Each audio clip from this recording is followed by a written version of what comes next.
అశ్వ సంవత్సరంలో కైలాస యాత్ర Shri Gayatri tours and travels 8977349696. గుడి లేదు, విగ్రహం లేదు, పూజారి లేడు, పూజ లేదు, ఏమీ లేదు అక్కడ. మరి ఏమి చూడాలి భక్తులు అక్కడ? అభిషేకము, అర్చన, హోమము, జపము, దానము ఇవన్నీ ఒక స్థాయికి చేరుకోవడానికి తప్ప ఇవన్నీ చేస్తేనే భగవంతుడు కనిపిస్తాడని లేదమ్మా. మీరు వచ్చి దర్శించుకుంటే కూడా రోమాలు నిక్కబరుచుకునేలాగా ఆ యొక్క ఎనర్జీ ఏదో ఉంటుందన్నమాట. ఆ చలికి దానికి రోమాలు ఇదిగా వచ్చాము కదా, చలి వేయడానికి కాదమ్మా. ఆ ఫీల్, ఆ ఉద్వేగం, ఎస్ నేను ఏదో ఇక్కడ నేను అనుభూతి పొందుతున్నా అనేటువంటి ఫీల్, ఆనంద బాష్పాలు. కైలాస యాత్ర చూసి చనిపోతే చాలని ఒక్కరు కాదు, వేల మంది, లక్షల మంది కోరుకుంటుంటారు. అది మిగిలిపోయింది నా జీవితంలో. నాకు అర్థం కాలేదు. కైలాస యాత్ర, మానస సరోవర యాత్ర, మనకున్నది పంచ సరోవరాలు కదా, అసలు మొత్తం 5 కదా అసలుకి. మరి ఎందుకు మానస సరోవరం అంటే మిగతా సరోవరాలు ఏంటివి అవి? ముక్కోటి దేవతలందరూ అనునిత్యం పవిత్ర పుణ్యస్నానం ఆచరించేటువంటి ఒక ప్రదేశంగా బ్రహ్మ మనసులోంచి ఉద్భవించినటువంటి ఒక సరస్సు కాబట్టి వాటిని బ్రహ్మ మానస సరోవరం అని చెప్పారన్నమాట. సో ఆ బ్రహ్మ మానస సరోవరం దగ్గరికి లైఫ్ లో ఒకసారిన వెళ్ళి మనం దర్శించాలి, తరించాలి అనేటువంటి ఒక వ్యవహారం. ఒక మానవుడికి జీవితంలో ఇక దొరకని అనుభూతిని, ఒక సంతృప్తిని ఇచ్చే కైలాస యాత్ర చేయాలంటే విధి విధానాలు ఏంటి అసలు? అన్న యాక్చువల్గా కైలాష్ మానసరోవర యాత్ర అనేటువంటిది ఫస్ట్ మనం సంకల్పించాలి అని అన్నప్పుడు మొట్టమొదటిగా మనకు ఉండాల్సిన లక్షణాల్లో ఫస్ట్ లక్షణం మనకి ఎట్టి పరిస్థితులు.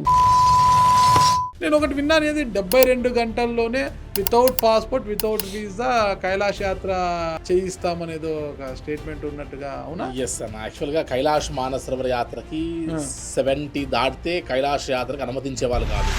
2025లో ఒక రూల్ అండ్ రెగ్యులేషన్స్ ని మనం అనుసరిస్తే 70+ ఉన్న వాళ్ళని కూడా కైలాస యాత్ర చేయించే అవకాశం ఉందని, అది కేవలం గాయత్రి టూర్స్ అండ్ ట్రావెల్స్ మాత్రమే ఈ 2025లో 70 సంవత్సరాల పైన ఉన్న వాళ్ళని కైలాస యాత్ర తీసుకెళ్లగలిగామన్నా. వేల మందిని కదా, లక్షల మంది మీ ద్వారా మానస సరోవరం వెళ్ళి కైలాసగిరిని దర్శించుకుని ఆ శివపార్వతుల్ని దర్శించినట్లుగా, వాళ్ళకి కనిపించినట్లుగా ఒక అనుభూతిని పొందుతున్నారు. చాలా ఈ జన్మకు మాకు ఇంత అనుభూతి దక్కింది అనేది ఆ credit goes to Gayatri tours and travels అని చాలా మంది అంటారు. 2 కాళ్ళు లేకుండా కైలాస యాత్ర చేసిన వాళ్ళు ఉన్నారు ఈ 2025 సంవత్సరంలో. అన్ని యాత్రలకు కాళ్ళు కావాలని నడవాల్సి ఉంది కాబట్టి ఒక్క కైలాస యాత్రకు మాత్రమే 2 కాళ్ళు లేకుండా కైలాస యాత్ర చేయొచ్చు అని చెప్పచ్చు. మేము డబ్బులు కట్టిన తర్వాత ఇవి అని ముందుగానే అగ్రిమెంట్ ఇస్తారా మాకు? ఖచ్చితంగా ఇవి కల్పిస్తాం మేము, ఇవి ఉంటాయి మా నిబంధనలు అనేసి ఇవ్వకోకుండా కట్టిన తర్వాత అంతా తూచి ఇది అంటే మేమేం చేయాలి? కైలాష్ మానసరోవర యాత్రకి వెళ్ళి ట్రావెల్ చేసినటువంటి వారి యొక్క అనుభూతులు, లైవ్ ఎగ్జాంపుల్స్ అన్నీ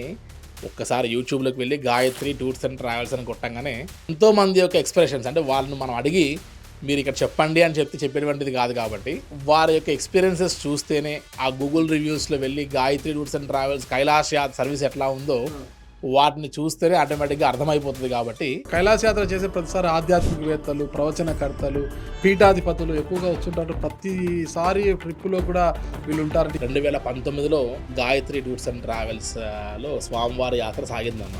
వాస్తవంగా చెప్పాలంటే మా జీవితానికి మలుపంతా కూడా స్వామివారి ఆశీస్సులతో, స్వామివారి ఆ యాత్ర చేయడంతోనే మొదలైంది అనుకుంటాను గట్టిగా.